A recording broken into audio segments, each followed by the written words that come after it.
Bueno, vamos a hacer una plática breve acerca de un panorama, dar un panorama general de la historia de México para situar el momento que estamos viviendo hoy en la transición política que se está dando cuando por primera vez una mujer va a gobernar a México. Vamos a dar el contexto general histórico. Bueno, todo arranca con la guerra de conquista, con la caída de Tenochtitlan, es con lo que comienza la historia moderna, la historia que estamos viviendo en nuestro tiempo. La caída de Tenochtitlan no se ha interpretado de otra manera más que la simple derrota de los mexicanos, del pueblo de Mexica. No, el problema aquí es que la derrota de los mexicas, del pueblo de Tenochtitlan, dio paso al desarrollo económico y político que estamos viviendo en nuestros días. Y esa evolución política, ese cambio político y económico que se dio, lo llevaron a cabo tanto los conquistadores como los propios pueblos de la época azteca. Obviamente las figuras que los protagonistas del cambio fueron el ejército español, por un lado, y el clero católico que llegó con los conquistadores. Ambos grupos políticos, los dos, el ejército, los militares y el clero, le dieron forma a la economía y a la política y a la ideología que se ha venido viviendo desde entonces a la fecha. Sobre todo se nota más la presencia de los militares y el clero durante la Nueva España y la primera mitad del siglo XIX. Durante la Nueva España, los 300 años de gobierno de la Nueva España, existió un estado absoluto con régimen virreinal. No se habla generalmente de este tipo de esta forma de gobierno absoluto, por cuestiones de no poder hablar acerca de la existencia de la diferencia entre un régimen político y un Estado y una forma de Estado. La forma de Estado implica todas las estructuras políticas que se da una sociedad, que pueden ser poderes ejecutivo, legislativo y judicial. Y en cambio el régimen político puede ser un régimen presidencial o un régimen parlamentario. Son dos cosas totalmente diferentes. Entonces, durante los 300 años de existencia de la Nueva España, prevaleció el Estado absoluto con régimen virreinal y tuvo una característica que lo hace diferentes a una dictadura. Aunque los dos son gobiernos centralizados en una sola persona, tanto el monarca absoluto como un tirano, como un dictador, la diferencia consiste en que en el Estado absoluto que se desarrolló en México, hubo el acuerdo entre el Papa y el monarca español de desarrollar, de ver por el bienestar de las clases populares, de las clases que fueron conquistadas, porque tienen un contenido religioso muy especial. Y entonces la religión católica en México se impuso sobre las las religiones que profesaban los pueblos originarios. Y entonces se juntan estos dos elementos, entre el clero y los militares, desarrollan el Estado y la política en asociación con el virrey que gobernaba la Nueva España. Recuérdese que la Nueva España no era una colonia de la monarquía española, sino que la monarquía española consideraba a la Nueva España como un reino, el reino de la Nueva España. Entonces, este Estado absoluto, y con su régimen virreinal, se combinó también con una economía en la que participaron dos elementos que fueron fundamentales y son hasta hoy, son muy importantes, que es la creación y el desarrollo de empresarios particulares, empresas privadas, que se combinaron con las empresas creadas por el Estado.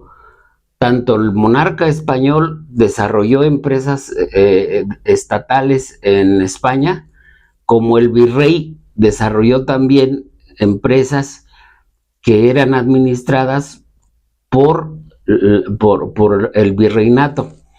Entonces, junto a los empresarios privados existieron las empresas del Estado. Una de las más representativas de estas empresas estatales fue, por ejemplo, la industria del tabaco. El Estado desde el principio poseía la tierra, sembraba el tabaco, lo cosechaba y lo convertía en cigarros y en puros, y entonces tenía ingresos muy importantes la corona.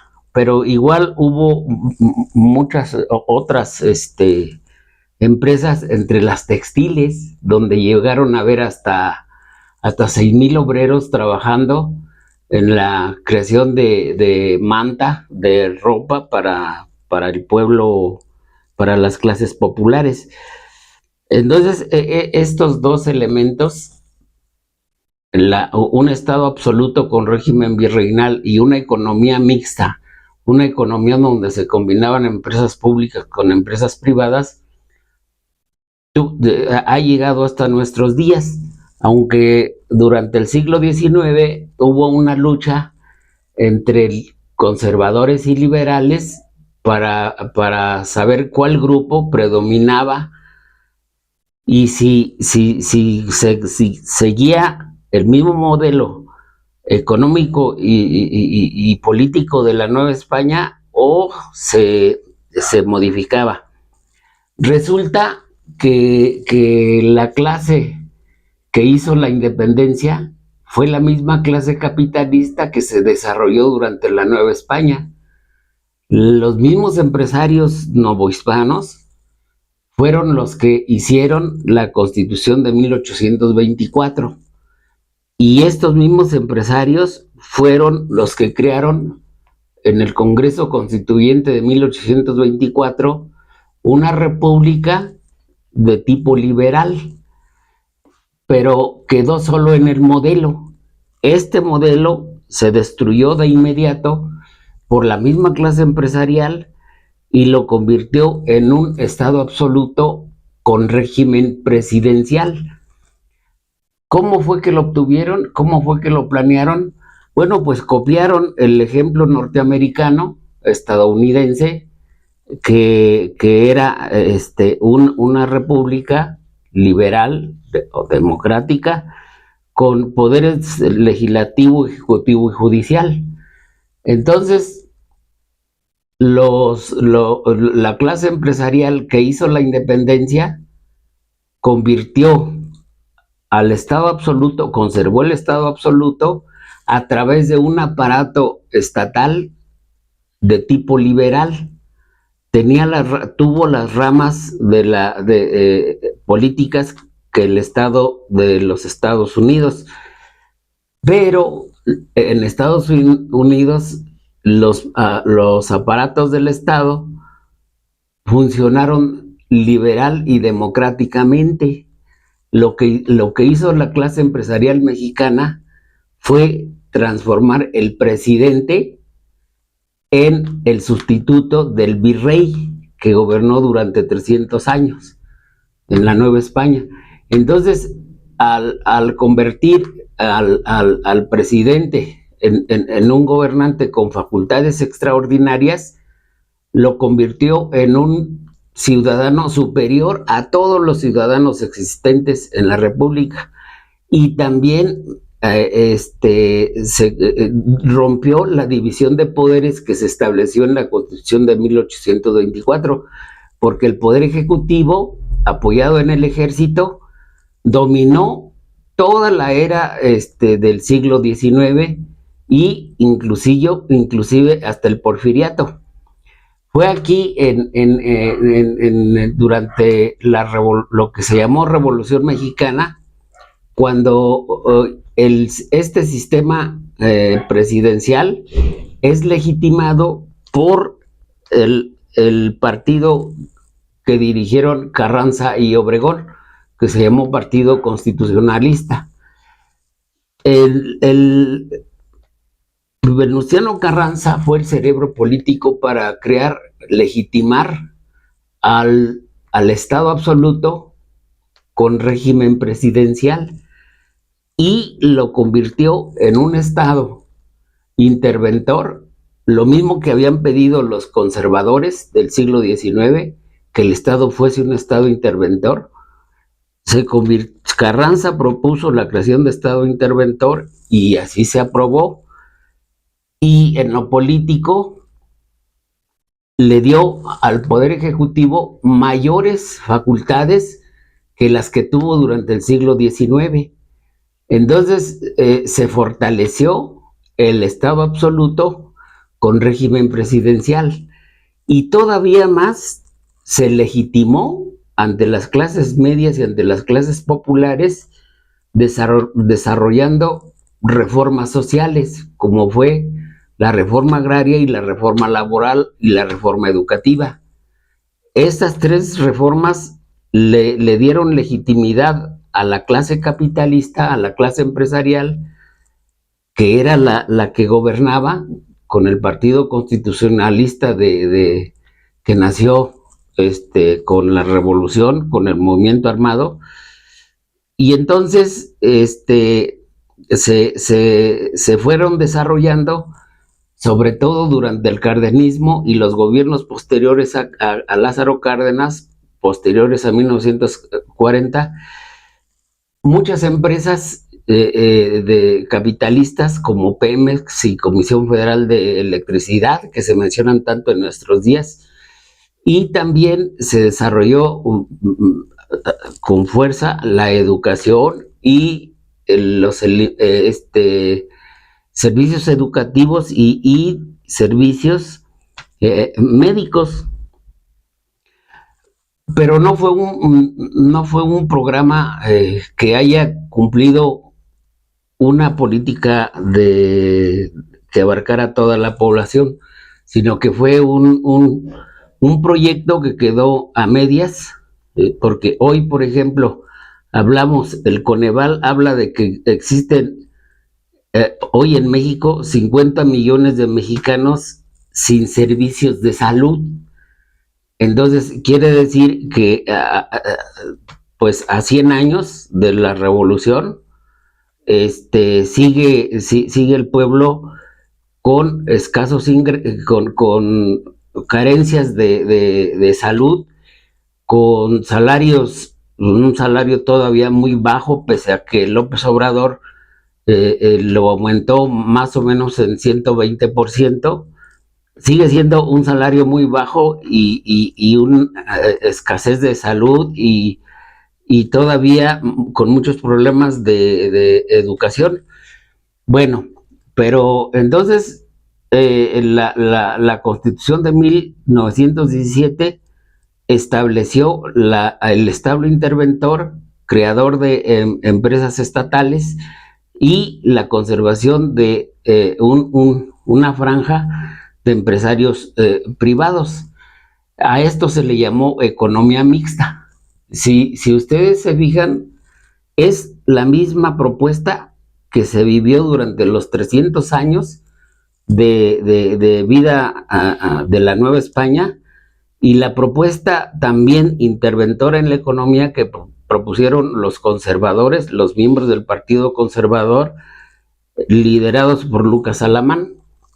Bueno, entonces, si la Constitución de 1917 propuso esta forma de economía mixta con capital privado y capital público, este es el modelo que ha llegado hasta nuestros días, pero que fue deteriorado muy grotescamente, destruido casi en su totalidad por el grupo político salinista de Carlos Salinas de Gortari y su alianza con el Partido Acción Nacional, que empezó en diciembre de 1982 y llegó hasta ahora, hasta nuestros días, en 2024.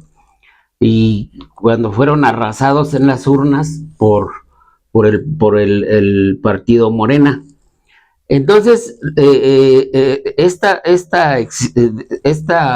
característica común que hubo entre la Nueva España y el México independiente en cuanto a la existencia de una economía mixta, también se dio en el sentido de existir un Estado absoluto con régimen virreinal en la Nueva España y con régimen presidencial en la era independiente. Este Estado absoluto es el que ha sido reformado ya a partir del 2018 por el gobierno de Andrés Manuel López Obrador, y su triunfo en las urnas en el 2018 y la repetición del triunfo de Morena en este año del 2024, que llevó al poder, a la presidencia, a Claudia Sheinbaum Pardo. Entonces, ¿qué le queda a Claudia Sheinbaum Pardo en lo inmediato?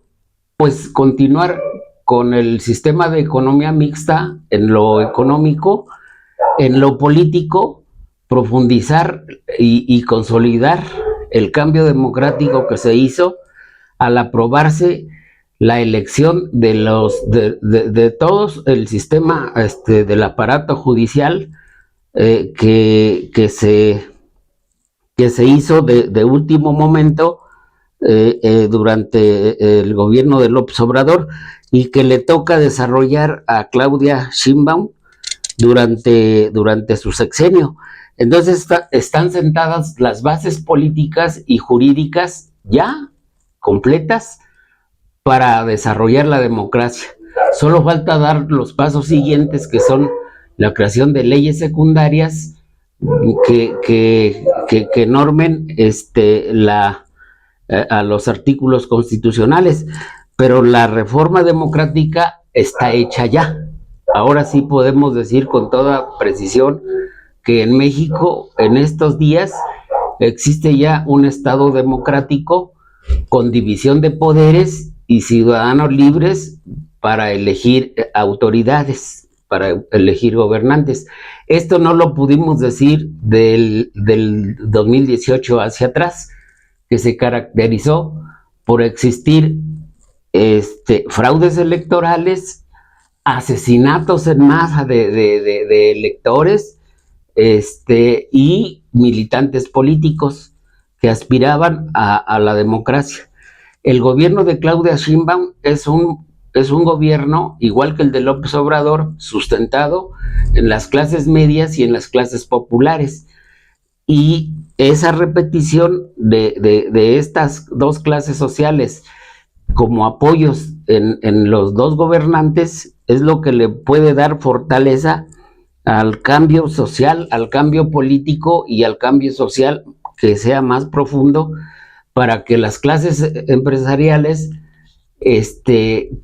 participen también pagando con sus impuestos y no eludiéndolos, paguen sus impuestos como lo paga todo trabajador que está atado al Estado, y que se le cobra automáticamente de su salario. Los empresarios se han caracterizado por no querer pagar impuestos, lo empezaron a hacer ya ahora con López Obrador, y seguramente se va a ampliar este sistema de pago de impuestos para que el gobierno pueda sostener todo su proyecto de salud, de educación, que están todavía,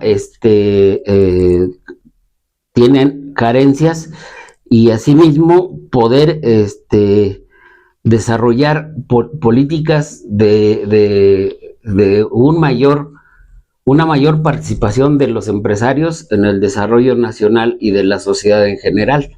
Entonces están sentadas todas las bases para que el gobierno de Claudia Sheinbaum eh, eh, consolide y desarrolle plenamente el Estado democrático que se acaba de consolidar, que se acaba de crear al aprobarse la reforma al Poder Judicial para que sean electos los miembros del Poder Judicial y tengan estos que, como referente al pueblo de México, y no se conserven como lo hicieron durante todos los 200 años de vida independiente, que actuaron libremente y por la vía libre, y ahora estarán acotados ya por una legislación que se llevará a cabo ya muy pronto, de inmediato. Es todo por esta vez.